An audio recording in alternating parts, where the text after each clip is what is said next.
Okay, excellent.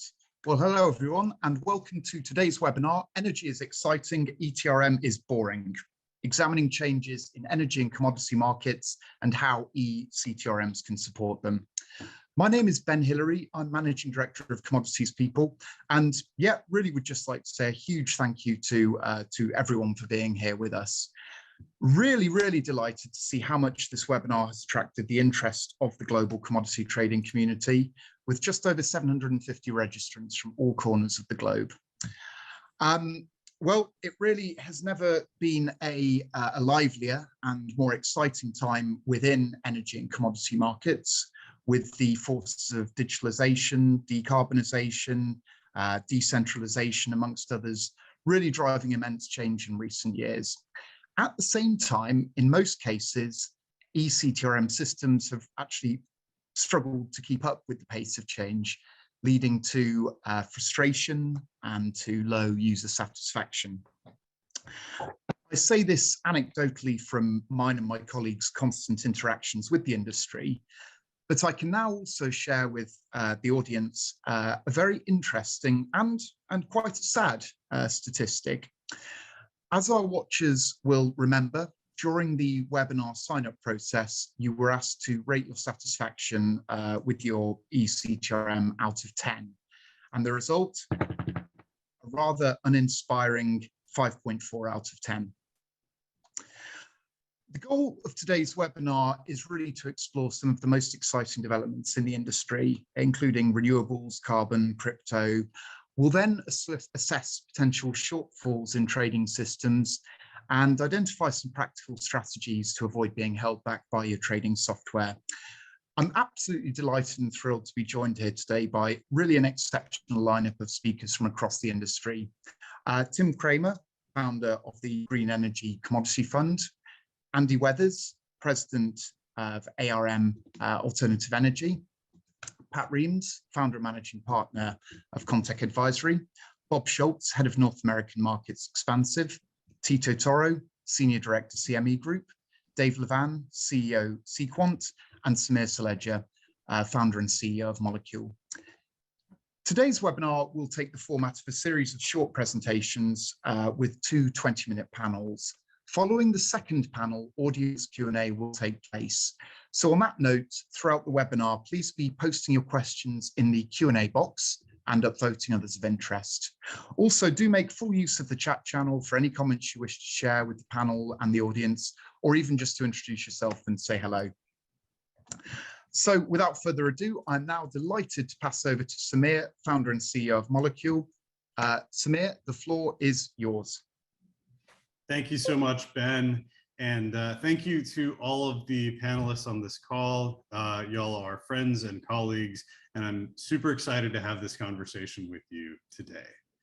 Let me pull up my slides real quick.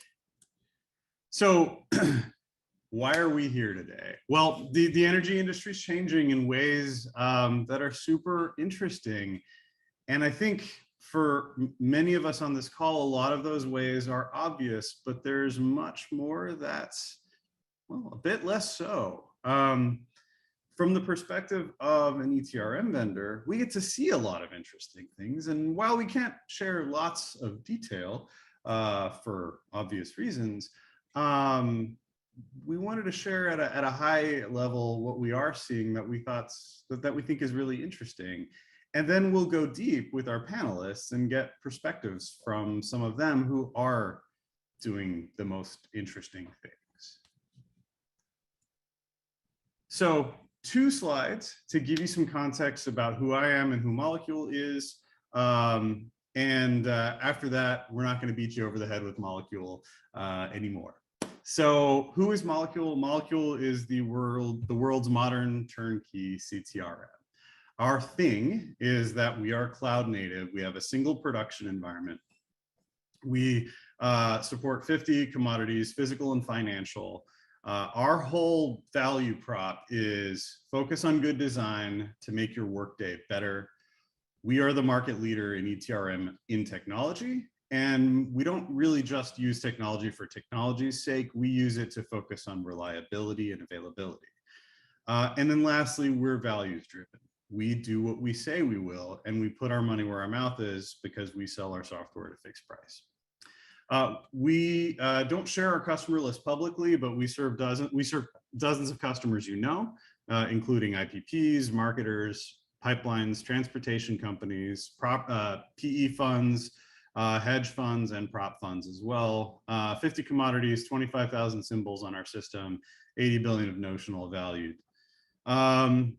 We are also very heavily focused on integrations. We have about 30 of them today, with North American ISOs, Morningstar and MarketView, many different exchanges, 15 futures clearing merchants, integrations to SAP, NetSuite, Workday, and Sage, a new upcoming integration with Sequant, and David from Sequant's on this call as well. And also we have a new offering coming out in Q2, Big Bang, which is our data fabric for energy. Big Bang is our new data fabric platform, which features a data lake as a service that allows automatic imports of data from Molecule and your own sources as well, and grafts on top of it a semantic layer built and maintained by us, people who understand the data for you. It, just like the rest of Molecule, it comes with first-class reliability and cost containment built in. Feel free to check out our website, our packages page, to learn more. Okay, that's all about us, but hopefully it gives you some context as to why we might have something interesting to say. So for the last 10 years, from my perspective, energy has been kind of boring. We've had low prices and volatility, especially in U.S. markets, ever since the end of Centaurus. We've sort of been at the bottom of a super cycle. It's not been a great time to start a hedge fund. We've seen people try. It was a really bad time to start an ETRM company. I know, because I've done that. And there was a lot of conversation about whether we were simply just building better mousetraps, a cloud version of what came before. But interestingly, it's been a much better time to be in tech. That obviously tech worldwide has gone crazy. There's been so much innovation, and that's actually helped us as we built our company to get up and going faster. But as you obviously know, the rest of the world has really been about tech until recently. There's a really great article by Janan Ganesh in the FT a couple weeks ago talking about how really the sentiment has been for the last 10 years that tech is the thing that makes the world go round, and it's not. It is clearly not, and the events of the last few months have borne that out.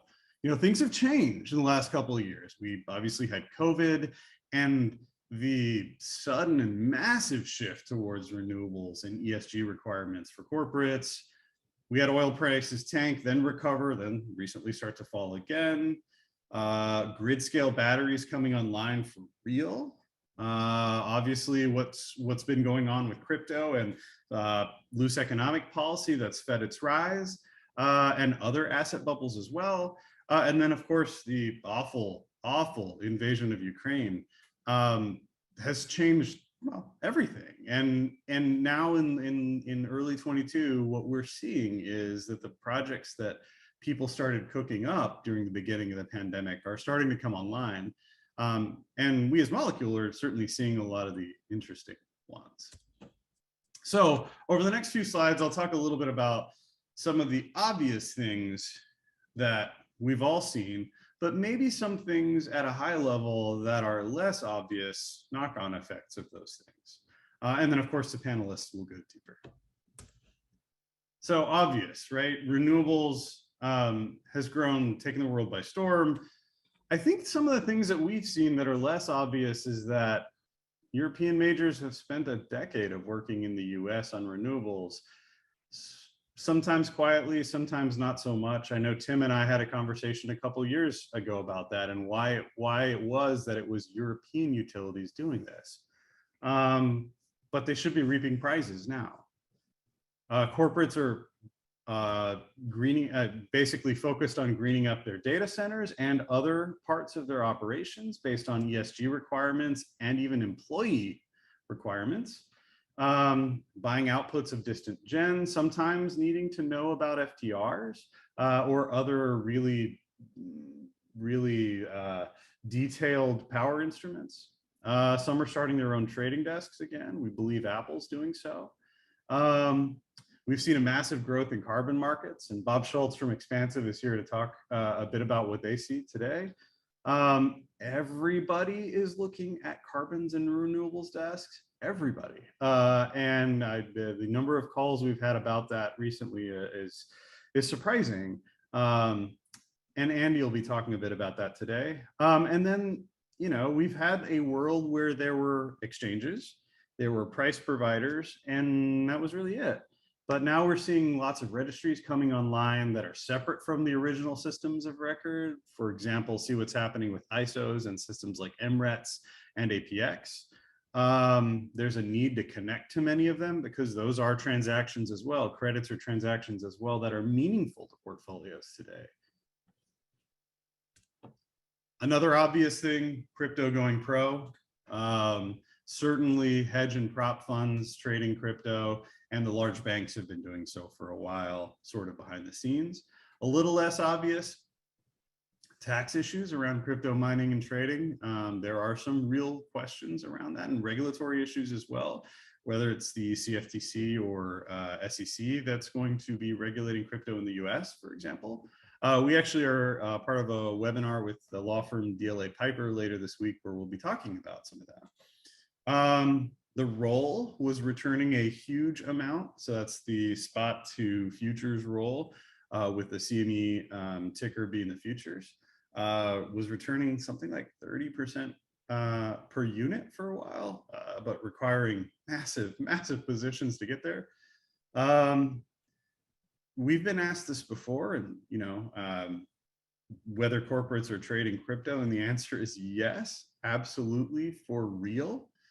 And the most obvious place would be IPPs and related parties, folks who have access to one of the key inputs to crypto mining or crypto trading, or the understanding of how the spread works, you know, gas to power to crypto, or what they call a hash spread or a crack spread.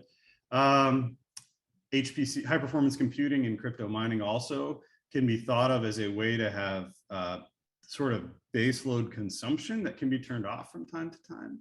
And then of course there's Giga. I think Giga was the folks who were using flared natural gas to run high performance computing, specifically crypto mining as well. All right, then batteries, right? Obvious thing about batteries is that batteries shave peaks and troughs. I think some of the things that are less obvious is that peak and off-peak blocks don't matter in that world. You know, those are really constructs for a simpler time when perhaps the world was moving from natural gas trading and power trading was coming online, and we needed a way for humans to simplify this view. That's just not necessary in the battery world anymore. 4CP payments for reliability or for load shedding could totally make sense for small gen and could be offered as a service. I have a friend doing that. Weather derivatives are starting to matter again. We saw those flow into our system a few years ago. Co-location of batteries and renewables and high performance computing, or any combination thereof, could start to look a little bit more like conventional gen or maybe super manageable load. Power grids are trying to learn to stabilize frequencies at nodal locations as opposed to simply at power plants. Unless those of us in the traditional energy space think that we are owed this mantle of the future of energy, Silicon Valley is absolutely in the middle of this today. And there are loads of folks from Silicon Valley trying to figure out the energy space internally. And I think they can be great partners. All right, obvious is that the fuel mix is changing. maybe less obvious is that we're seeing lots of smaller refineries popping up with needs for modern systems. We're seeing majors get involved in carbon capture and renewable fuels in a bigger way. Obviously, LNG is much more important in the wake of the invasion of Ukraine. You know, Cheniere, I believe I've heard, is running at capacity as well, which is interesting. Equity investors are starting to get interested in energy markets, and they traditionally haven't been a lot of places for them to go. And I think Tim's going to talk a bit about that today. And we're seeing debt show up alongside energy risk portfolios. People entering debt in our ETRM, which was certainly a surprise to us. Things like interest rate swaps, et cetera. All of this to say that I think energy is super interesting right now. That's what we talk about with our team. You know, I had a really lightweight summary here, but the panelists will go a lot deeper than I will. Patrick will have a talk about how systems are adapting and or need to adapt. And then we'll have a bit of debate, which I think should be lively. I'd just like to leave us with a statement sort of derived from Molecule's slogan, which is that what we do is important. And sometimes, you know, we may have felt in past years that people look down their noses at the dirty energy industry, but hey, man, what we do runs the world.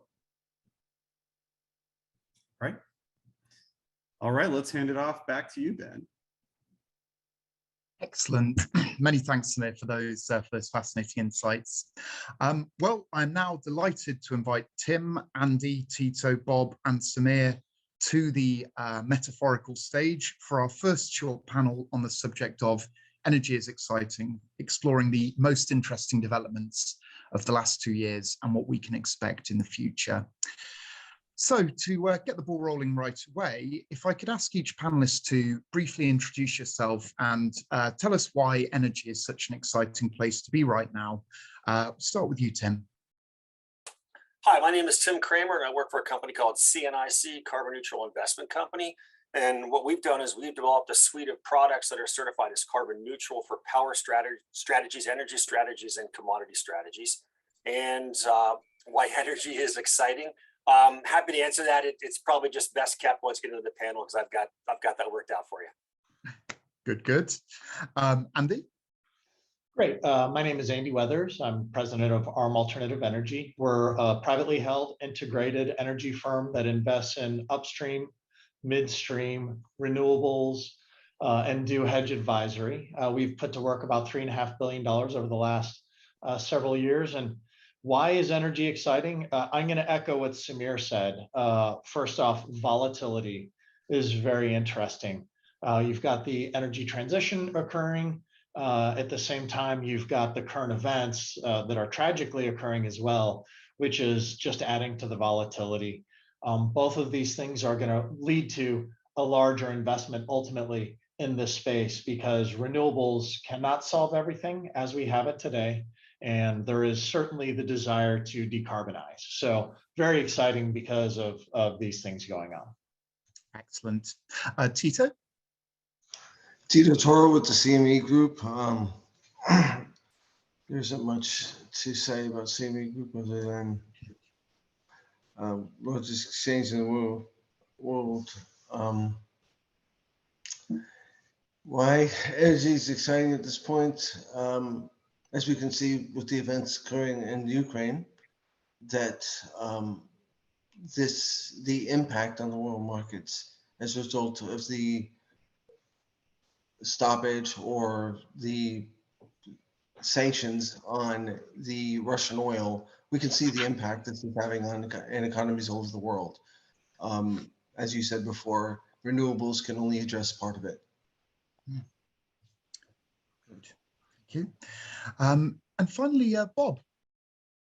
Yes, good morning. Bob Schultz. I'm head of North American markets for Expansive, and Expansive is the largest spot exchange for ESG commodities, primarily focused on carbon offsets at the moment, renewable energy, water, and what I'll talk a little bit about. And what's exciting to me in energy is differentiating commodities and basically the transition of energy, taking into consideration all the environmental impacts and how do we monetize that in a way that brings a market solution for it. Excellent, thank you. Okay, well, the next question I'd like to direct to Tim. You touched on this earlier. How does energy relate to equity and debt markets today? Thank you, Ben. So I would say there's 3 points I'd like to make on how energy relates to the equity and debt markets today. The first would be the metrics. The second would be the sophistication of the players, and the third would be ESG. So Samir, you could go to the other slide, please. Thank you.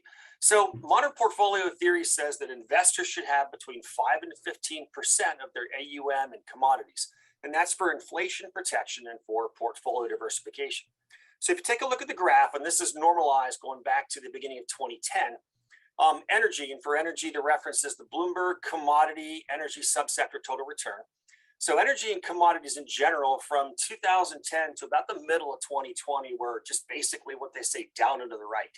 So the energy annual returns were minus 8% annually during this time period, and commodities were actually like minus 18% during this time period.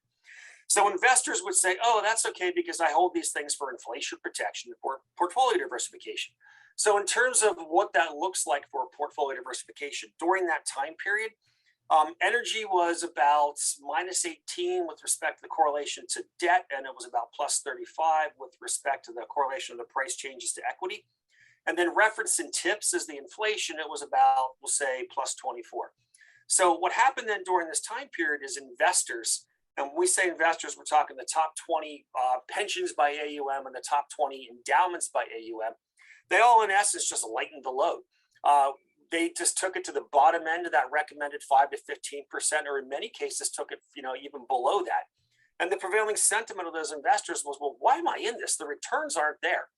So then a funny thing happened, and starting around mid 2020 up through now, the returns have gone through the roof. So on an average annualized basis, commodities from the beginning of like May 2020 to now, commodities are up about 70% for an annualized gain, and energy is up about 90%. But the really interesting thing is the inflation protection and the portfolio diversification that the investors wanted, those numbers stayed the same. So the correlations of energy to debt equity and to the tips for inflation stayed the same during that period. But you all of a sudden had a lot of money come back in. So referencing the money flows, for commodity ETF inflows for the first 2 months of 22, you had about 12 billion come in, and during the first 2 months of 21, it was minus 4 billion. So it's a really interesting dynamic in that the investors said they want commodity and energy exposure for inflation protection and portfolio diversification. Those things really haven't changed during these 2 time buckets.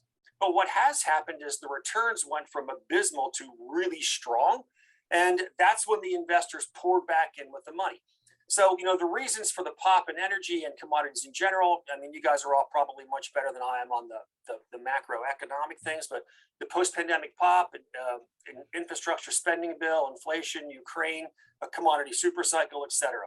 But that's kind of what we're seeing for the first part of the metrics. The second thing with how energy relates to equity and debt markets today, I would say would be the sophistication of the players. So the debt and equity investors, if we said from like the same time period, from like 2000 to like 2010, we would see these guys, they'd call up their colleagues, you'd see them at conferences, et cetera. They were pretty much just, let's just say, traditional analysts, and they would be doing, Graham and Dodd, sum of parts, et cetera. Very smart individuals and very sophisticated way of looking at it, but not the traditional way that energy usually gets looked at today. It was just more regular economic analysis. And then something happened around 2010, and I think some people point to like around 2008, 2009 timeframe. So Jim Hackett, who was the CEO of Anadarko at the time, and it was publicly traded, he started buying a lot of other publicly traded companies in the space. And what he said is, look, if the public sector is going to value these public companies at a $40 crude oil strip for the next 10 years, and I can hedge 50, which is where it actually is, I'm going to do that and take that ARB out of the marketplace. And so that seemed to kind of awaken the debt and the equity investors about the level of sophistication and what some of the inputs are into the models. And I'd say now the questions that we get and the people that we talk to is just amazing how deep in the weeds they are. So the power investors in both the debt and the equity space, they're looking at running dispatch models, capacity models, and just a whole host of things that are a lot more sophisticated than they were 10 years ago. Same thing with like the oil and crude space. These guys are going way deep in terms of like flow models, pipeline gas flow models, rig counts, even the risk metrics on this stuff. So I would say the second point is really interesting in how the debt and the equity markets have, the analysts have just kind of ramped up their level of expertise. And then the third and final point would be on how energy relates to the equity and debt markets today would be ESG. And there's some other panelists on here that can talk in a lot better detail than I can on this. So just to cover it briefly from what we're seeing is with respect to the debt markets, absolutely won't touch coal plants, squeamish on natural gas plants, and there's just an absolute demand for a premium for anything that's touching oil or gas, if you're even allowed to touch it. Kind of the same thing with respect to the equity markets.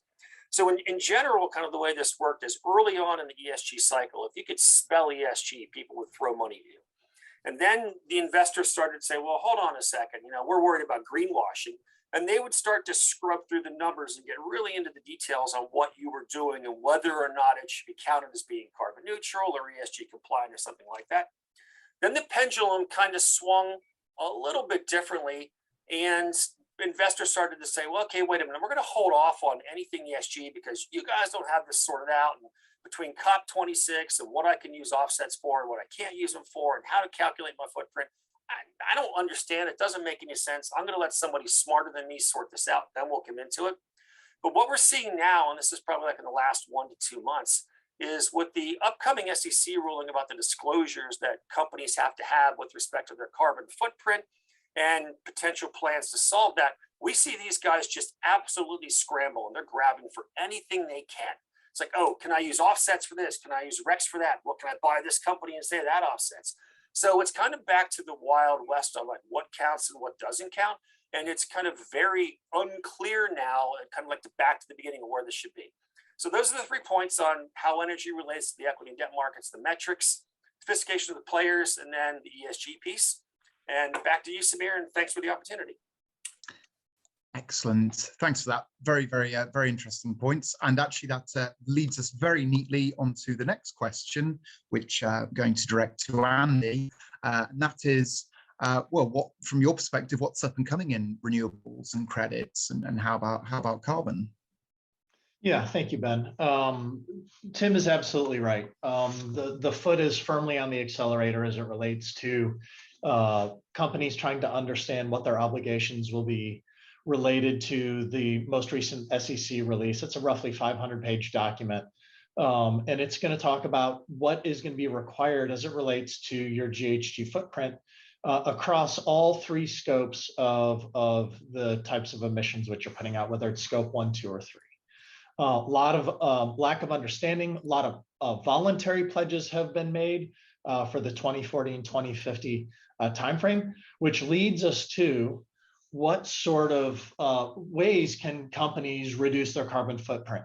Tim mentioned carbon offsets, and that is absolutely one way that companies are going to have to utilize, or one instrument companies will have to utilize. But what's very exciting is you've got a renewable natural gas market that you can take all sorts of waste, whether it's manure or garbage or wastewater treatment plants or biomass, all sorts of different things, and you can create pipeline spec natural gas that can be used for thermal uses, what we think of normally going into your home for cooking. It can be used for CNG and transportation. It can be used to generate reliable power, so you're not reliant on wind or solar, the sun being out. And because we know right now batteries don't have sufficient capacity to be reliable on a wind and solar grid. Now, the total production of renewable natural gas today is still very small, but there is a very significant pipeline of projects in development. That's very exciting. Another thing that's really exciting going on in the renewable space is the idea of drop-in fuels. And essentially what a drop-in fuel is it's a renewably sourced fuel that you can use today without having to modify your vehicle. For example, sustainable aviation fuel. You can just put that right in the plane today. There are limits. Today, the limit is 50% of the total fuel can be sourced from SAF. But over time, that is going to grow. And that is a carbon negative or carbon neutral fuel, which is very beneficial. Same with renewable diesel. we've all seen the announcements almost every single week of somebody's building a new renewable diesel plant. These things are 300 million to $1 billion investment, and the flood of RD coming to the market is material. Syn fuels is kind of the stepchild, if you will, or the kind of a lesser used term as it relates to gasoline or some of the other inputs that you could use, simply because the energy density is not quite as attractive as some of the other available fuel replacements or drop-in fuels. If we think about the tradable instruments, and this is really going to relate more to the carbon markets, but what Bob will talk about, the digital certificates for certified hydrocarbons. And specifically, there is a big push for what's referred to as RSG, or responsibly sourced gas. This is a certified low GHG gas that is produced from traditional sources. However, they take steps to ensure the minimization of methane escape. They're doing the same for crude oil now as well. The beauty of these instruments is if you want to buy RSG, it might be hard to source it where you need it. And with these digital certificates, you can essentially trade the attribute. And that's really exciting because if you're a hedge fund, for example, you don't want the physical, but you want the certificate. Or if you're a corporate, you can go out and buy these certificates. Very exciting. And that is kind of what I would say kind of parallel with the broader carbon markets, both the obligated and the voluntary markets. And the obligated market, you think of RINs, LCFS on the federal and state level for the obligated parties. Those right now are significantly larger than the voluntary carbon markets. I would say that over the next 4 to 5 years, the size of the voluntary carbon market is going to exponentially outpace the size of the regulated or obligated markets. And the reason for that is largely due to the voluntary commitments that have been made globally to reduce your carbon footprint.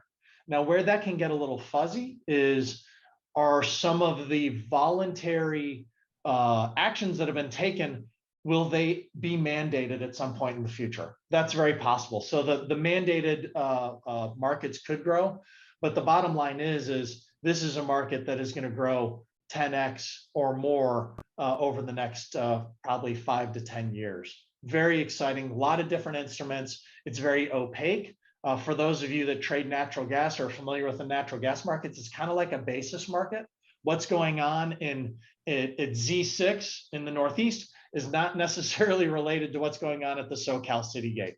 And that's very much like what's going on in the voluntary carbon market, because you can generate a credit in Somalia or Thailand or United States, and what registry is it on can impact the value. What is the source of the offset? Is it nature-based? Is it technology-based? All of these things make it a very opaque market and therefore creates a lot of opportunity. So that's kind of what's going on in the trade markets.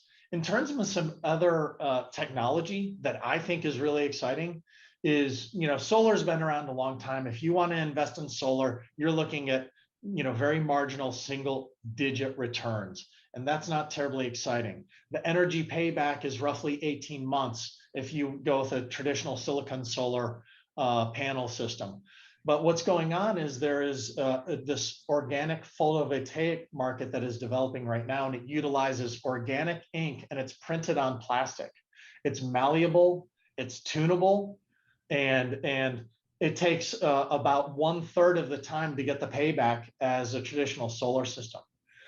Very interesting. The life is not as great as a traditional solar system. However, it offers a lot of really interesting benefits. We're starting to see some real estate developers take advantage of it, and it's very exciting. Same with batteries. The technology will continue to improve. It's not where it needs to be today. But as we've seen over many cycles in this commodity market, technology seems to solve things. When, 15 years ago, maybe 20 years ago, when everyone was talking about we need to build all these LNG import facilities because we're running out of energy, peak crude, peak oil. Everyone probably remembers Simmons talking about that. Well, guess what? That was solved by shale. And that was the pivot where billions of dollars of assets had been installed that were now useless. And we had to pivot and turn these export facilities into import facilities. I think things like that will happen with batteries. It's going to take time. There will be some tipping point that there'll be a big breakthrough. Another interesting thing is hydrogen has been the fuel of tomorrow for a very long time, and it's still the fuel of tomorrow. Will it remain the fuel of tomorrow is questionable. There is certainly a big push to roll it out into transportation. California is really the only state right now that has any material dispensing for consumers. But then when you think about turning hydrogen into green hydrogen through the use of renewable natural gas or solar or wind to create that hydrogen, then you really do get things that are pretty interesting as it relates to actually reducing GHG and providing sustainable energy sources.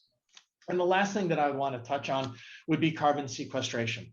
It is fascinating. It makes a lot of sense because we have these significant caverns all around the world where we could inject CO2. Direct air capture, I think everyone can admit today, is fairly challenged technology. However, when you capture from the flue of an ethanol plant or a power plant, your ability to reduce material quantities of CO2 is actually accomplishable. Right now, it is still very expensive, though, to install these technologies. It's over $100 a ton to set up a system where you can inject. If you go by the Class 6 well ruling that the EPA says you have to do, that's a 3-year permit right there. So it's fairly challenging. I think another area that is very exciting is the idea of microgrid or even micronuclear. Rolls-Royce just announced, I think last week, that they are stepping into this small modular reactor space, and they are working with the British government to install, I want to say it was 10 or 15 small nuclear reactors that can be built in a warehouse, put on a truck, transported to a site, and then installed, and they can generate anywhere from 30 to 300 megawatts of power. So a lot of exciting things. This is just the tip of the iceberg, frankly. But appreciate the time today, Ben and Samir, to talk about these things. Back to you, Ben. Thanks. And before we continue, I think we're just going to post a quick poll, and so you may see that in your system. Thank you so much, Andy. If the audience could now vote on the poll, which should have just, yes, great. There'll be a few more polls as we go through the event. And lovely, we'll leave that running in the background for a few more minutes while I move on to the next question. So next question I'd like to address to Bob. How is the landscape changing from a bipolar exchange focused world from what you're seeing? Yeah, thank you, Ben. I don't know that necessarily we're changing from a bipolar world per se. What I see occurring is that as the evolution of all these new renewables and many of the things that Andy just talked about, the existence and the addition of registries as a means of actually verifying and creating integrity around the new markets, new digital assets that are coming about as a result of energy transition. In all cases, SAF or any of the biofuels or any of that, there's got to be a way of providing integrity around actually what are you buying.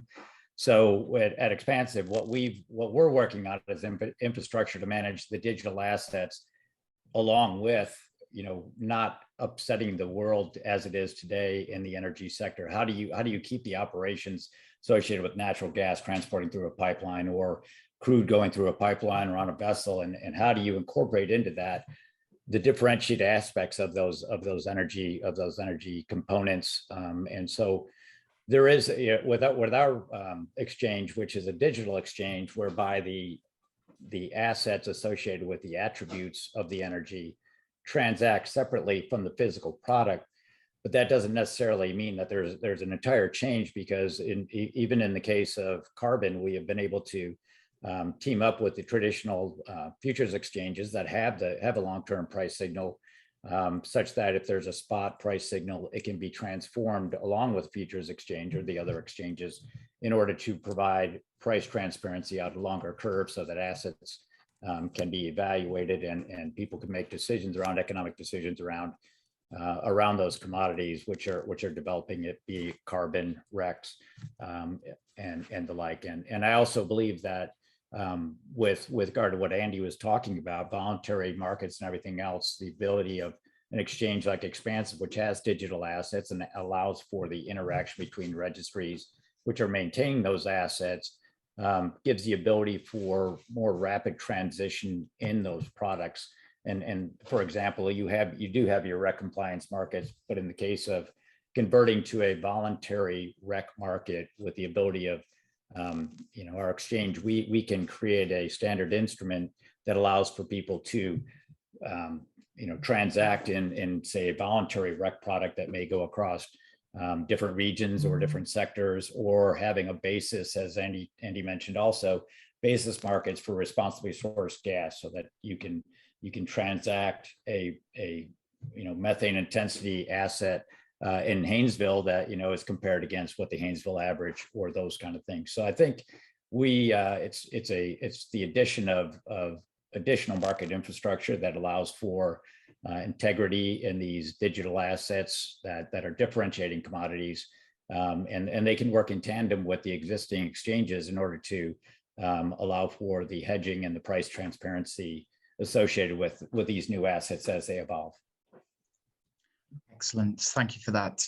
And actually this again leads us quite neatly and nicely onto a question for Tito. How are exchanges changing, and what new things are you really seeing there? So a lot has happened in the exchange space over the last few years. Obviously, the entrance of new exchanges.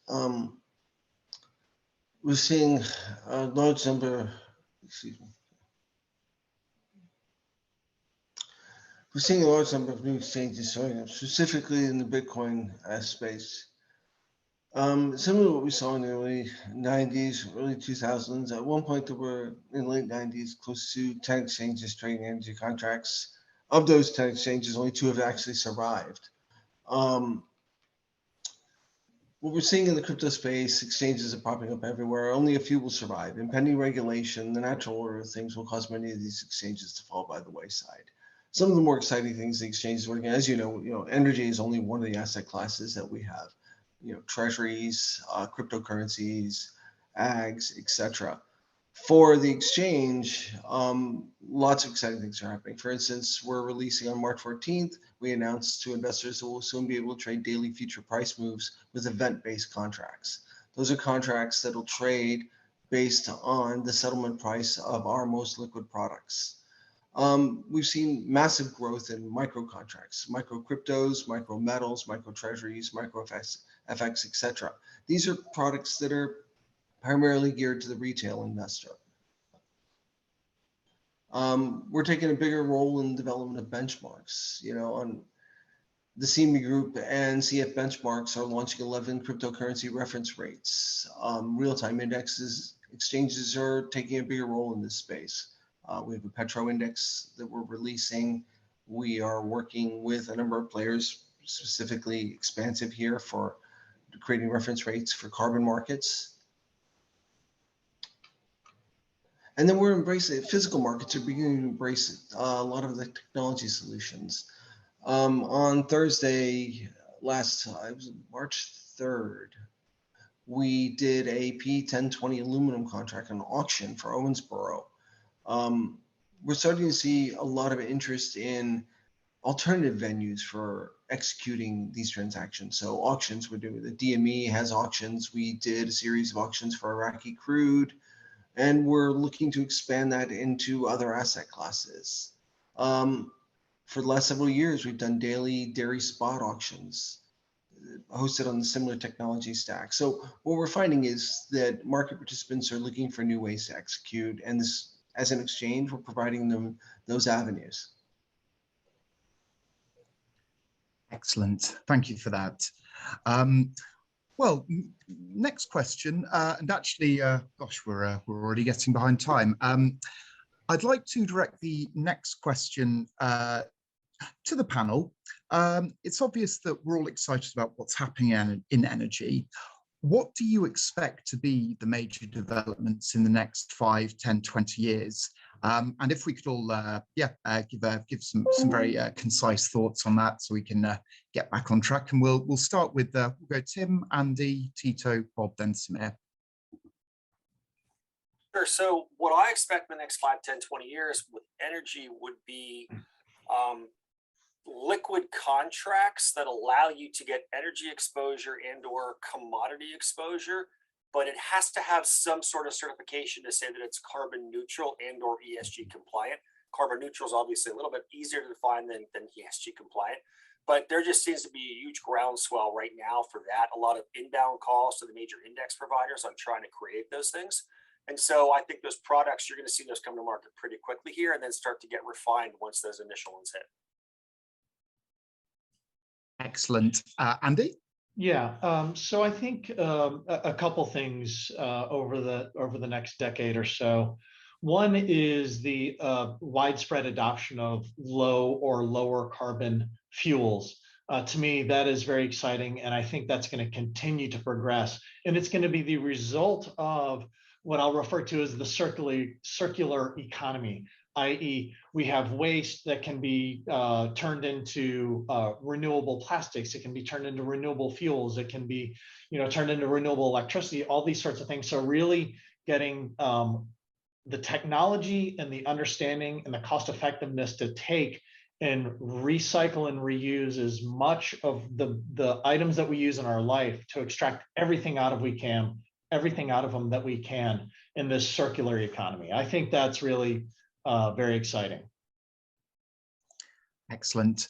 Tito, that same question to you, please.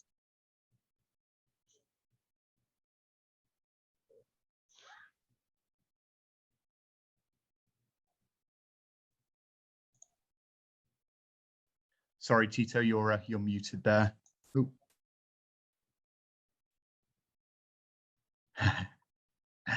There we go. Oh, sorry, Tito, you're muted there. There you go. Can you hear me now? Sorry. Yeah, that's all right.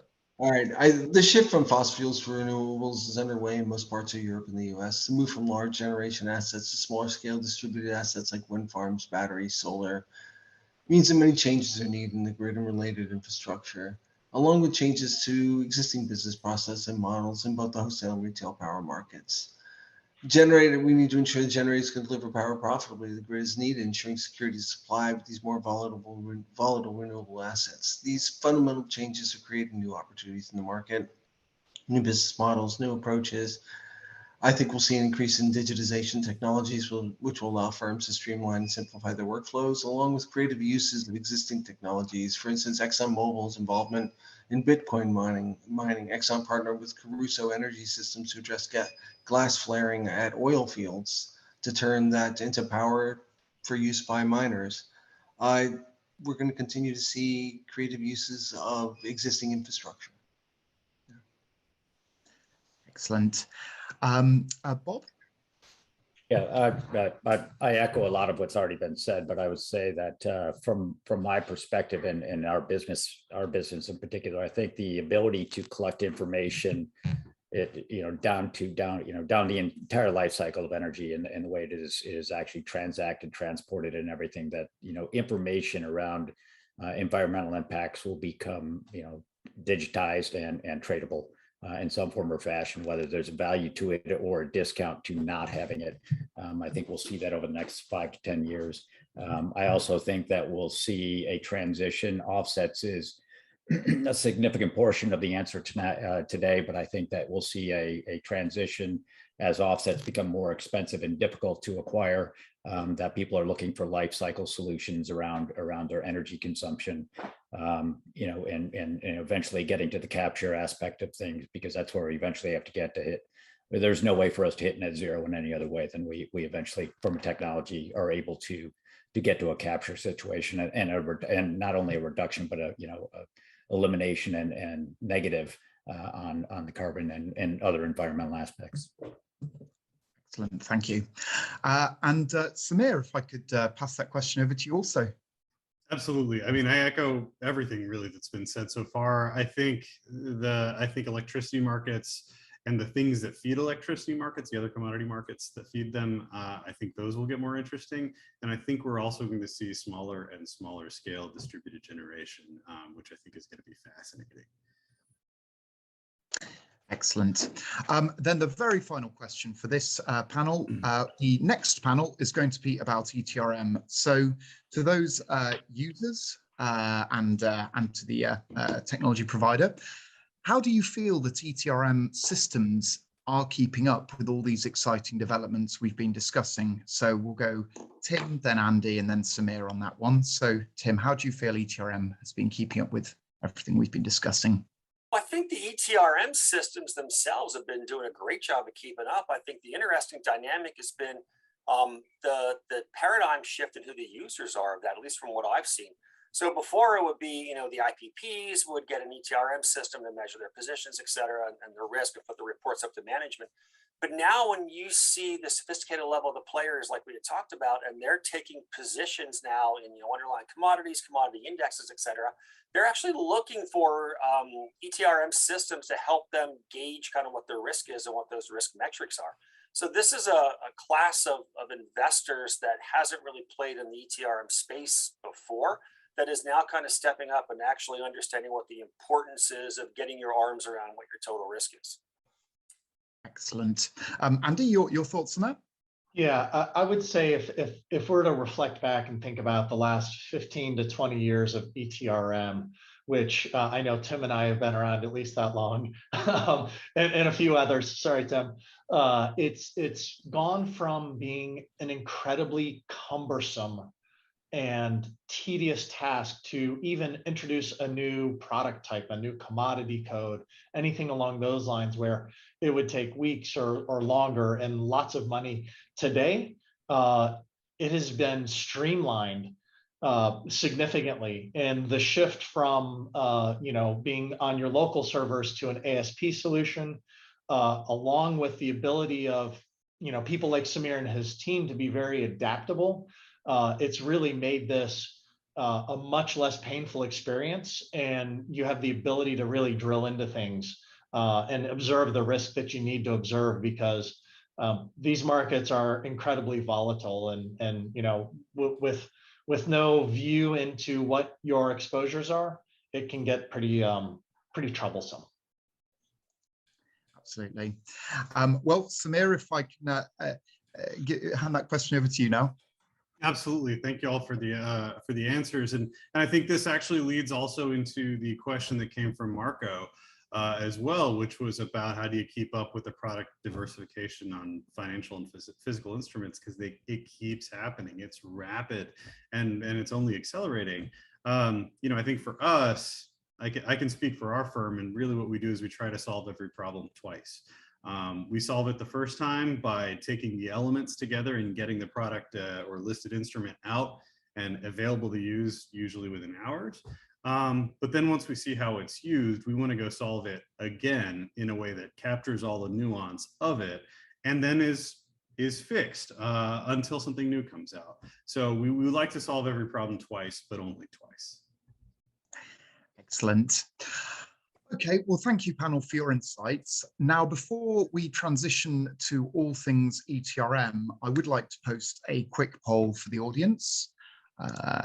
If we could get that poll up, Gina, brilliant.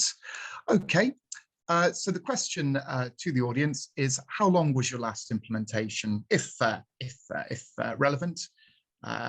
Answers on screen. So if you could start voting on that now. And we'll leave that running while I hand over to our next speaker. Delighted to hand over to Pat Reams from Comtech Advisory, who will now give a short presentation on ETRM is boring, or is it? The market analyst view. Patrick, the floor is yours. You're on mute as well. It's easily done. How about that one? that Perfect. better? All right, well, let me just share my screen here and we'll jump into it. Got lots of windows open here, so one moment. That out of the way. All right, so as you see here, I'm saying, who says ETRM isn't exciting? We live ETRM every day at Comtech. For those that aren't familiar with us, we are a market analyst firm that looks at the intersection of technologies that service energy and trading, energy trading and risk management, and then the macro market trends that impact the users and the sellers and the investors in the companies that sell ETRM solutions. So I think it's actually, while it can be a bit sometimes tedious, let's call it, I do think the market is very exciting and will continue to be so. Particularly when you think about exciting right now, we are in a bit of a perfect storm when we look at the macro markets, those influences that impact the users of ETRM technologies. We've got global conflict now, potential global conflict. We've got the biggest war in Europe since World War II going on right now with the Russian invasion of Ukraine. We've got the lasting and lingering impacts of the pandemic. We're seeing lockdowns across China, Hong Kong, that are impacting supply chains. We've got ESG, clearly a big topic of today's conversation, coming to the forefront, and probably more so at an accelerated pace than anybody had previously anticipated. We've got the ongoing energy transition and the impact that that's having in terms of market investment, which we've heard a lot about today. We've got a tech revolution going on at the same time, but we also have tech security becoming to the forefront, particularly as we start to see that global conflict kicking in. We're seeing adversaries starting to use technology as a weapon or a potential weapon across the world. And then we've got political discord, and that's not only in the US, it's also in Europe and other areas. We see the election in France right now. Really, these elections and this political discord is creating a lot of uncertainty in the marketplace in terms of regulations. What's the path forward for energy producers, traders, marketers? There's a lot of uncertainty being developed in the market right now. So these are all feeder bands into this perfect storm. And this perfect storm is rapidly escalating prices, volatility, and risk. There's no doubt about it. These things are really raking across the energy and commodity markets these days. Hey, Patrick, it's David. We seem to be stuck on slide 1. And would it be possible to put your presentation into full presentation mode? We're seeing all the small slides and big slides. Sorry to interrupt. I'm sorry. All right, well, let me. There we go. Is that up now? Because it looks the same on my screen, so. It's better. All right, well, let me see if I can kill some of these windows.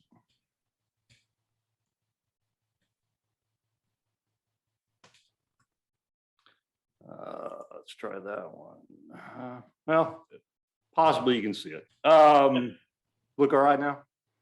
Yep, sure. Okay, so again, kind of wrap these back around the macro market trends that we're seeing, liquidity issues, high prices, margin calls are impacting credit and liquidity for many trading entities, and including some of the very biggest that we've seen in around the globe are starting to have trouble in terms of the escalating prices. They're looking for extensions of credit. They're looking to get out of the markets. The significant issues around the balance sheet. Trade finance difficulties. I think this was touched on earlier in the conversations that we heard earlier. It's getting very difficult to finance energy projects that aren't renewable, aren't green. Brown projects, dirty assets are being frowned upon. So we're starting to look for alternative financing options, including PPAs, alternative lenders outside of the normal institutional lenders that have been out there, banks. They're getting out of these what are perceived as dirty assets, regardless of whether they're great for the transition to a fully renewable economy or not. We've seen supply chain disruptions around the globe, airline, truck, ships.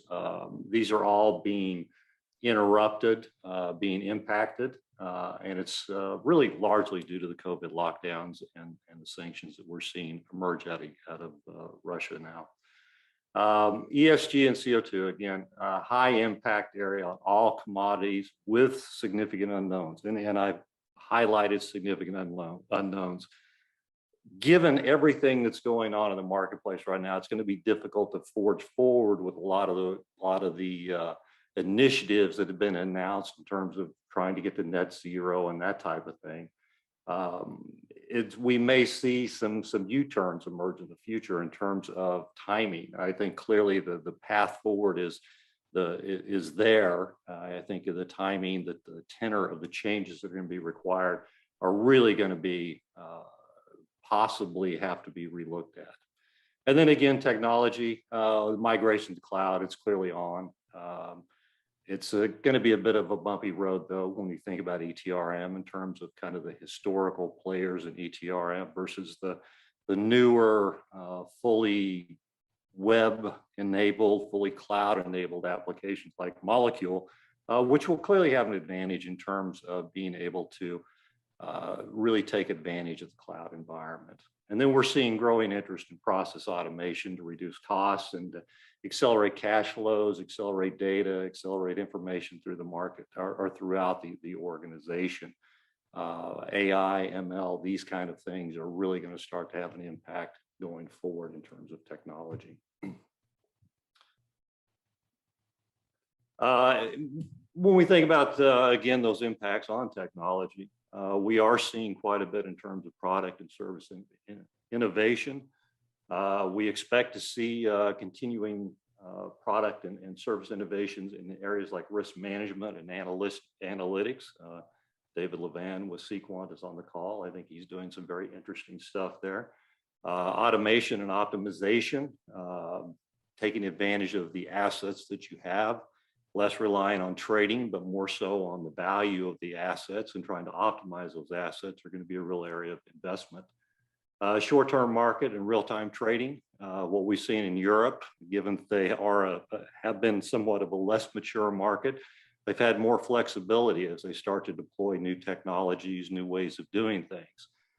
The U.S. is a very mature market, and you know, I'm a mature guy. I'm kind of set in my ways. I think the U.S. market, in many ways, is kind of set in their ways too. There's been a lot of investment in developing the processes and technologies that support energy and energy trading in North America or in the U.S. And those will be difficult to break out of, but they're clearly going to have. That's clearly going to have to happen at some point, whether it's through regulation, regulatory mandates, industry mandates, whatever. It's going to change, and we are going to see continuing growth in short-term markets. We have seen 5-minute markets, and we'll continue to see those expand. And then we'll see broad adoption of technologies, again, like AI, ML, things that help automate processes, make companies smarter. We'll see digitalization acceleration, migration to the cloud, driven by expectations of cost reduction, whether real or not real, depending upon who you're talking with and the technologies that you're deploying. With an increasing focus on security as well. So as you move to the cloud, security is going to continue to be front and center in any decision made there. And then we're going to see data-centric ecosystems, smaller cloud-based applications. The huge monolithic applications that we've seen in the past, they'll continue to be out there. It's a horses for courses market. Some companies will need those very large, very broad monolithic applications. But I think the advantage really goes to those companies that are looking to deploy ecosystems of applications that are very specialized in their capability and are able to be tied together through very rich APIs and form a real ecosystem of capabilities and functionality that these companies need. And then ESG, we've again heard quite a bit about it today. We're going to see new products and services emerge. And again, as it was pointed out earlier, some of these will be dead ends. Some will really come to the forefront, but there are going to be a lot of losers in the market that move into ESG. Ultimately, ESG is going to have to encompass the entirety of the supply chain from source to end use. And it's going to impact trading in all commodities, including origination. As you start to think about reporting carbon footprints, even if you're not an SEC company at this point, you're going to have to provide your carbon data as part of a transaction to your counterparties, because those counterparties may ultimately be SEC reporting companies, or the companies that they're selling to are going to be SEC reporting companies. So it's going to be a significant revolution in the marketplace in terms of how those carbon footprints are tracked, how they're managed in systems. You're essentially buying two commodities. You're buying the commodity that you're going to use, and then you're buying carbon as a secondary commodity to that transaction. And so this will have significant system impacts. And then we're going to see increased demand for solutions across the board. We expect ETRM, CTRM, and related technologies to continue to accelerate in terms of demand. These events over the last 18 months have really exposed shortfalls in systems. There's also going to be an increased focus on credit as we're going to see bankruptcies starting to emerge, and credit risk will become, again, as we've seen in the past, a hot topic. Every time something like this occurs that we have in the markets now, credit risk comes to the forefront and eventually starts to fade. But I think we're in the upcycle right now in terms of credit risk.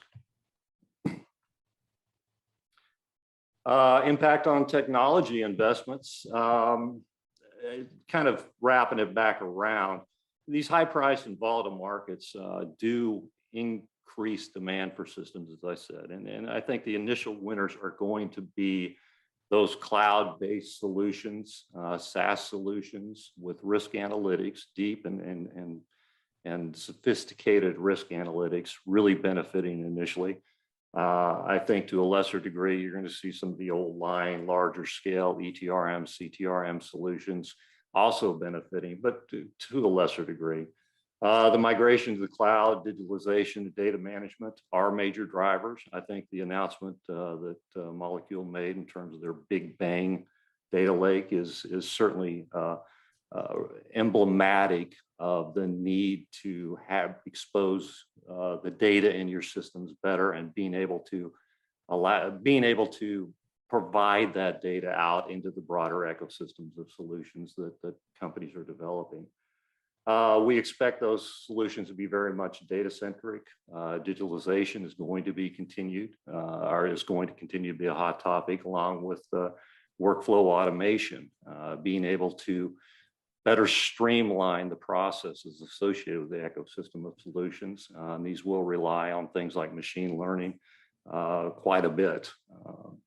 We expect increasing and accelerating development investments in green tech. We've heard all about that this morning. ESG, short-term gas and power markets, small-scale distributed generation, and asset optimization. Pretty much the laundry list of all the things we've heard today. We are going to see markets continue to move those directions, and the technologies that support those markets will have to be able to encompass those capabilities.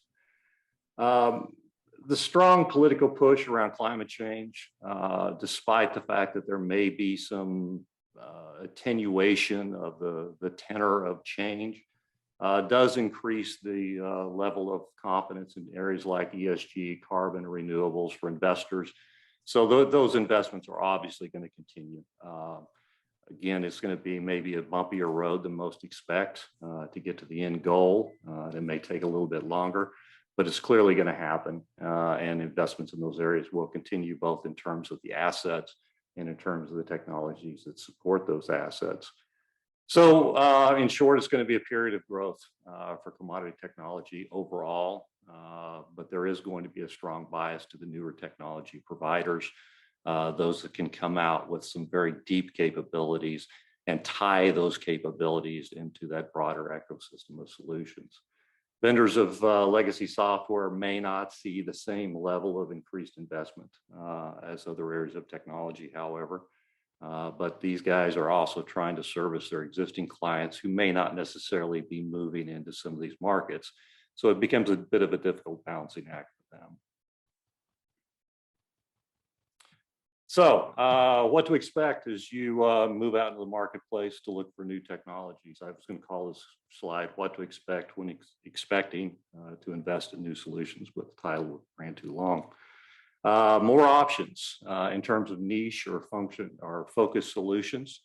Analytics is going to become a real area of investment. A lot of companies are looking for the ability to better understand what's happening in the market. We've got a flood of data out there coming in. Trying to make sense of that data is going to become more difficult. We see asset management and optimization tools and risk management in general are going to be huge areas of investment. As you're out looking for new solutions, you're going to be trying to deal with companies that are also a little bit overwhelmed in terms of vendors. Some of these new technologies are going to be really in demand, and you're going to be competing for the attention of some of these companies. Monolithic solutions aren't dead. Let me make that very clear. But they are not going to see the same uptick in interest that some of the newer solutions, some of the new niche solutions are going to find. Risk solutions are going to be particularly in demand.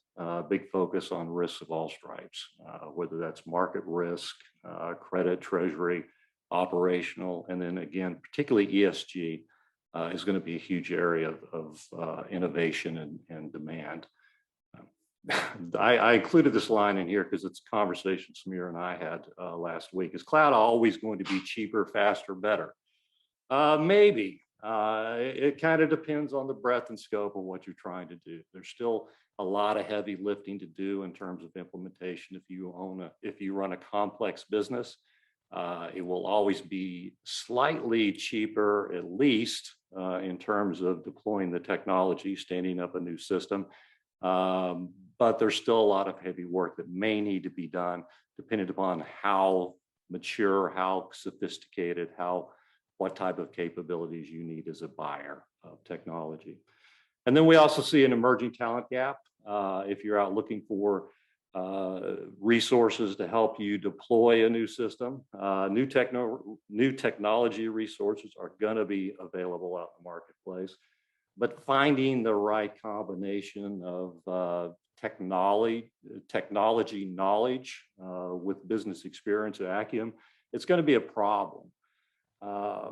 Particular areas of shortages are going to be in terms of the data sciences, being able to find the people that can really dig through the data and understand what the data is telling you as you approach the marketplace and as you're trading into that marketplace or selling commodities into that marketplace. Going to be an area of real shortage. And then finally, is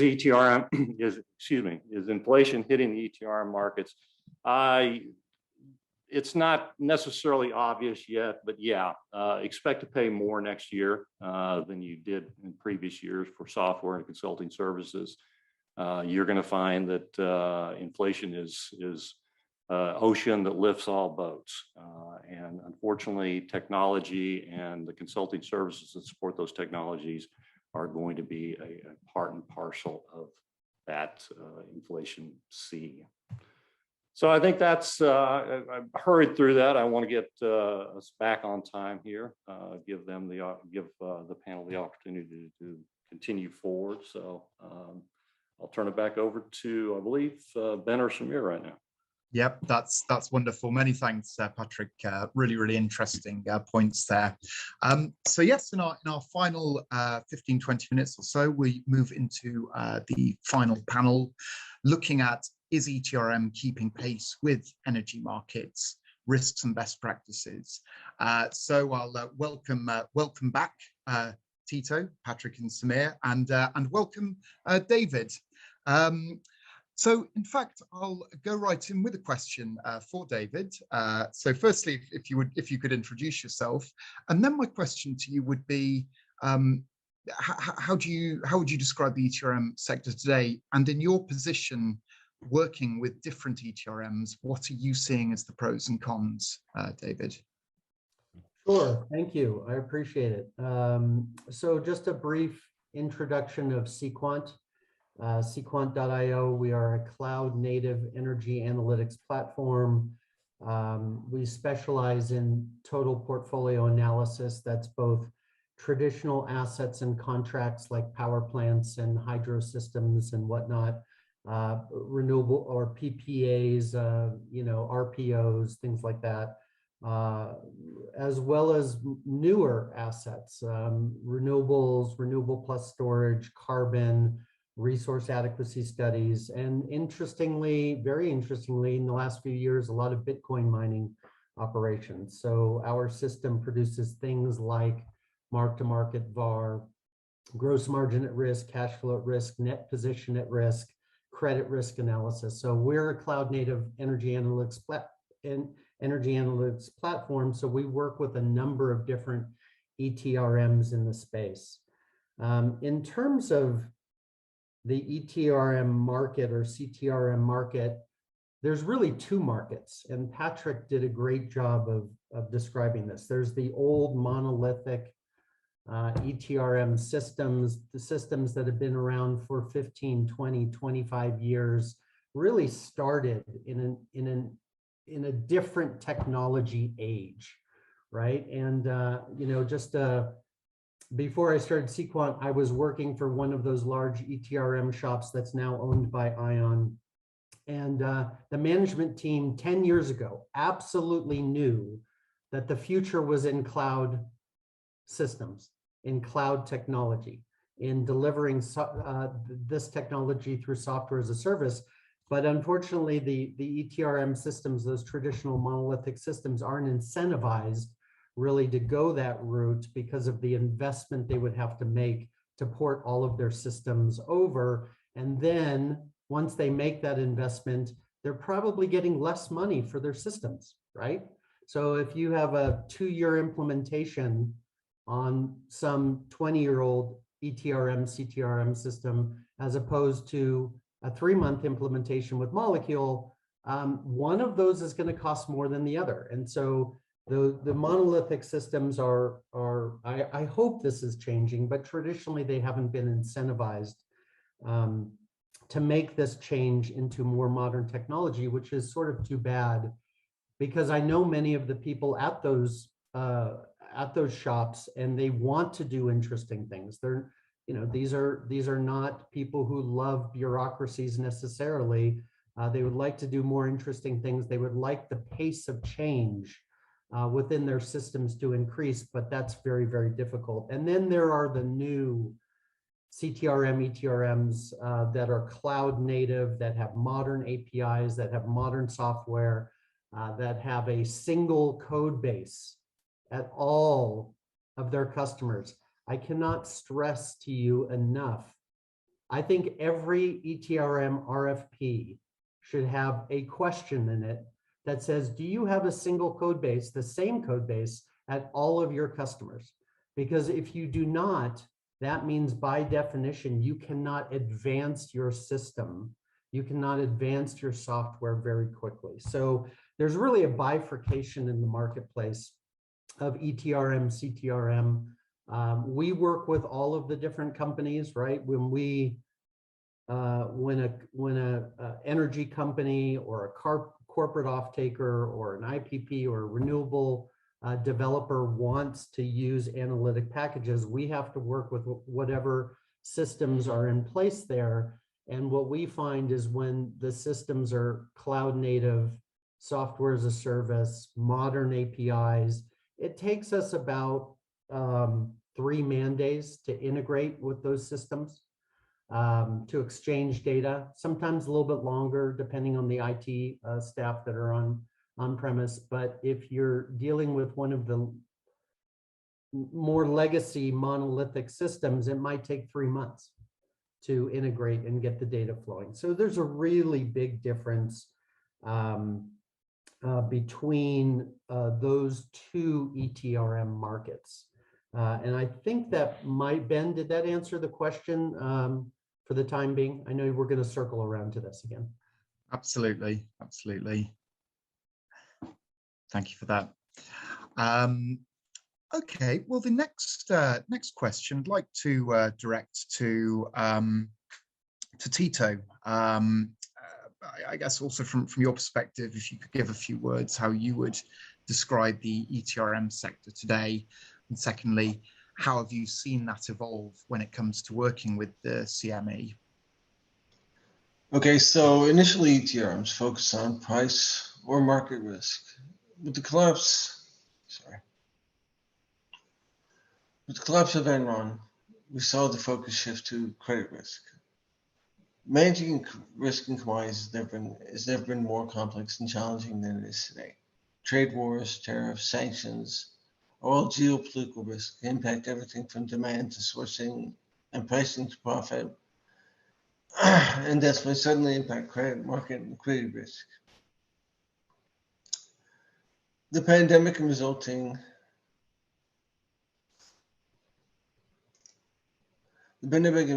work from the home environment also has affected historical demand patterns, disrupted sourcing, enhanced risk around the security of access to corporate systems. This has driven a move to more sophisticated risk modeling, stress testing, and analytics that do not rely on historical price data. In many cases, historical trends have broken down. Unexpected events also occur quite frequently, such as sudden collapse of oil prices due to the tanker that blocked the Suez Canal. Increased regulatory oversight has also meant more and more increasing compliance issues, the need to demonstrate greater and more effective controls and risk management. From an exchange perspective, what we have seen is a lot of consolidation in the ETRM space. There's a lot of grand plans to consolidate all the different platforms into a single solution by vendor, but we haven't really seen that. His point earlier that, how many different code bases are running at each of the clients. We see that every vendor is supporting multiple different branches of their code at the clients. So a lot of the incumbents are holding on to the antiquated model of consulting where long and expensive implementations costing into the hundreds of millions, taking years to complete and eventually deploy. A lot of these platforms are struggling to support the new energy products like carbon offsets, freight contracts, auctions, etc.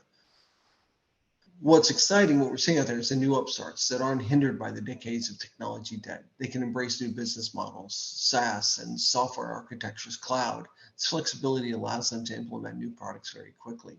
Firms like Molecule with its SaaS model allow for a quick implementation. Customers could connect their Molecule instance to the exchange in under 2 weeks using Molecule's open source exchange connectors.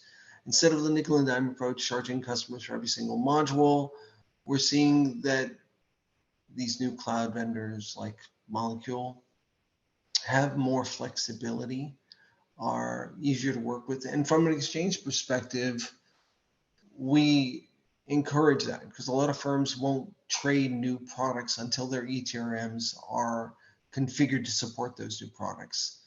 Molecule can add these products very quickly. So as we introduce products, clients can begin to change them because they have the appropriate systems in place to manage that risk. Excellent, thank you. Well, next, let's move over to Samir. From the provider's perspective, what do ETRMs do well, and what don't they do well? Oh no, Samir, you've been caught out with the mute as well. Got it. That's disappointing. No, that's sort of a fun question because I think that's been a challenge for us as we built our company, right? There is this incentive for every software company in this space to try and do everything, and then end up doing nothing well. And so, like for example, one of the things we've seen is that a lot of systems handle forward positions well, but may not handle accounting well. And those that handle accounting well sometimes don't handle the forward positions well. The two don't really meet. I think other panelists have talked about it, integrations being expensive and clunky. Something that we get asked about a lot is scheduling. It seems to be something where, depending on the mode of transportation or modes of transportation that your business uses, That seems to be something where you buy a system that is specifically for that, but then might not do other things well. Sometimes people who bought expensive systems end up doing that off system. Something for us, we don't yet do scheduling. We handle physical deals, lots and lots of physical deals, but we don't do scheduling. With SaaS solutions, though, you can go to a point solution that is integrated with those that do. Like you can go to Vesson for shipping, or Trellis or NatGas Hub for gas scheduling, Power Optics for North American Power, or Initech for crude, et cetera. Excellent, thank you. Patrick, you've seen, well, almost every ETRM since we can remember. What has evolved as the most exciting aspects in this space over time, and how's that changed? It's an interesting question, Ben. I think what goes around comes around. If you look back 15 years ago, you saw a real push towards best of breed, is what they called it at the time. So essentially best of breed at that point was you bought a monolithic solution that was really specialized in a particular commodity. And if you traded multiple commodities, you bought multiple systems. If you traded oil and you traded natural gas, you may have had two systems. If you traded power and natural gas, they tried to jam those together in the old monolithic systems. That didn't always work out very well. So you may end up again having two systems. Again, best of breed. Who's the best at managing power? Who's the best at managing natural gas?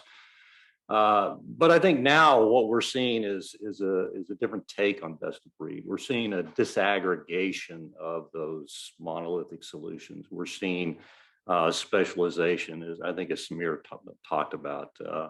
In some cases, you're seeing scheduling or pathing or nominations being treated as a separate capability from a separate vendor. You're seeing sophisticated risk management no longer needing to be embedded in these large systems. And really, it's about the APIs. How do you tie these systems together? Are we there yet in terms of plug and play across all these different capabilities as you look at the ecosystem of functionality from different vendors? I don't think we're there yet, but I think technology is clearly paving the road to being able to bring all these different pieces together, kind of the Lego set, the Tinker Toy view of systems, no longer spaghetti code that we saw in the past. So I think it's an exciting time from a technology standpoint. I think technology will always lag market developments to some degree, but I think we're becoming, as an industry, more agile, which is something that every company requires, agility. Technology agility is key to success, key to being able to take advantage of new market developments. And I think we're getting closer. Excellent, thank you. And actually, that ties in quite nicely with our final question to the panel, and that is, what are the most exciting aspects of ETRM that you will see over the coming decades? You know, we're seeing blockchain, we're seeing AI, we're seeing electronic settlement matching, and a ton more. David, do you want to field that one first of all? Sure, I'll give it a shot. So, you know, what Patrick mentioned just as he was closing out a minute ago was the pace of change, and this is, you know, there's nothing about our world that is slowing down. And so when you're looking at, you know, buying software, it doesn't even matter for what, you probably need to look at what types of software can keep pace with the pace of change in our world, in our energy markets. I think we're definitely going towards a more decentralized energy market, more complex, more volatile, more you know, carbon type or ESG type regulation, and those will be also driven by different entities or different regulatory entities. So California might be doing one thing, and Texas might be doing a different thing, or PJM and MISO, right? So you have to, not to mention the European market. So you have to have technology that can, keep pace and do that well. And again, I think, to Patrick's point, there's really only one technology, type of technology and software that does that, and that's software as a service. Again, going back to my earlier comment on single code base and more dynamic type of software coding. I think we're also going towards some potential. I'm hearing more and more about carbon content labeling. Where is my energy coming from? Like you look at a can of refried beans, and you get everything that's in the package. You get all of the information about that package. I think we're going to see increased demand for carbon content labeling. We're going to see, carbon markets start to mature around the world, more pressure from corporate entities that are getting into the energy markets, like Samir mentioned earlier, Silicon Valley companies, large technology giants. One of our largest customers is one of the largest technology companies in the world that's managing renewable assets and renewable contracts around the world. And so we're helping them do that. We've learned a lot from them. So there's a kind of a global push towards cleaner and cleaner energy. There's individual states, individual markets that are trying to do that different ways, and how an energy company can plan their technology infrastructure to match that change is probably one of the most interesting aspects of what's happening in the energy markets today, and specifically with ETRM. Excellent, thank you. Tito, your thoughts on the most exciting aspects of ETRM over in the coming decades? From my perspective, it's really in technology. Obviously, as new markets develop, the systems have to be able to accommodate them. But I think it's going to be things like artificial intelligence, RPA, APIs, increased use of APIs, increased use of cloud services, the ability for firms to kind of create microservice architectures that allow them to kind of, in a sense, create best of breeds. Products will develop that are a better visualization for a certain market. They'll be able to integrate that with an existing system that's out there today, easily pull in specific artificial intelligence algorithms that they need that are specific to their markets, that are highly optimized for those markets. That's where I think probably the most exciting innovations are going to come in the next 10 years. Excellent. Patrick, I know you covered a lot of it, but any additional thoughts from on that? No, I think we're going to be seeing Tesla micro nukes installed at every facility over the next couple of decades. But no, I think clearly distributed generation is going to be a very interesting development, and the ability for ETRM systems to kind of manage the impacts of those is going to be interesting. ESG, again, being able to essentially capture and manage two commodities on every transaction is going to be a difficult journey for some systems and the marketplace. Bottom line is it's change. Change is going to continue to happen. It's going to accelerate. The tenor of change is going to be a bit breakneck, I'm afraid. And frankly, some of the technologies that are out there today are going to have a hard time keeping pace with those changes. And it's going to create, I think, some disruption in the marketplace in terms of those technologies that are being sold, those technologies that are in use. And it's going to be a bit of a different world. The fundamental underlying trading of energy and commodities is going to evolve and change very rapidly as well. As new products are introduced, old markets are not necessarily retired, but become less interesting. I wish I could give you the straight arrow through to the future, but there is no straight arrow. There's too many influences, too many changes coming. It's going to be a bit of a rocky road going forward. Yeah, absolutely. Well, Samir, do you have any sort of closing thoughts on this panel? Absolutely. I loved the answers that we just got from the panelists about, where ETRM in the industry is going to be in a few years. I personally think that we will see better and better technology in this space as more money flows into it, as the new market leaders invest more into their platforms to make them more turnkey, to make them easier to use, to make them more like, I don't know, SMB and enterprise software in other industries that is clearly better. I think that those of us who are in this industry, in the energy industry more broadly, we do some of the most interesting and important things in the world today, and I think we deserve the best. And I think what we'll see in 10 years is that we'll get it. Excellent.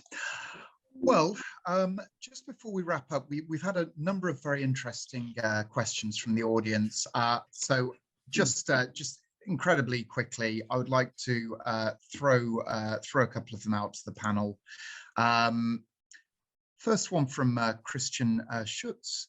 How are you seeing RPA, robotic process automation, being introduced to the energy markets? Any volunteers, any takers from the panel?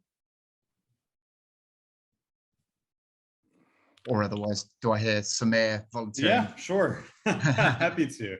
Yeah, we see that as an interesting shift to where SIs are focused in this space. A lot of my former colleagues are working on this as well.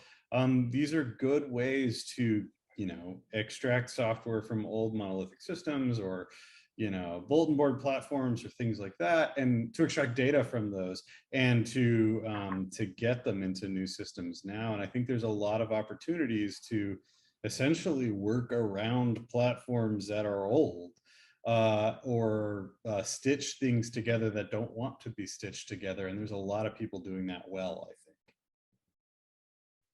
Excellent. I think in the interest of time, for those remaining questions that haven't been answered, if anyone does do have any pending questions, do directly message myself or anyone here so we can ensure that is properly answered. At this stage, I'd like to hand back to you, Samir, for a few closing comments. Absolutely. Well, thank you, Ben, and thank you to all the panelists on this call. We had a great conversation. Thank you for everybody who had attended. We had over 200 people here today, and I hope you enjoyed the conversation. Our hope was to bring you some interesting things that folks are seeing around the markets and try to not to hawk our software too much. We love what we do. At Molecule, we say what we value runs the world. We're very proud of what we do, and we're very proud of what our customers and the people in our industry more broadly do. It's fascinating, it's interesting, and I think the next 10 years will change the world. So let's go do it. Excellent. Yeah, huge thanks, Samir, and really a massive thanks to all of the panel for their insights today, and a huge thanks to the audience for joining. Just a few notes. The webinar recording will be sent via email to everyone within the next 24 hours. If you found it to be of interest, do share with your colleagues, share on LinkedIn and with your wider network. If Samir, myself, or any of the panel can be of any assistance, or we've touched on something you'd like to explore further, do please drop us a line. And yeah, really, again, many thanks, audience, panel. You've all been fantastic. And yeah, wishing you all an excellent day or evening ahead. Many thanks.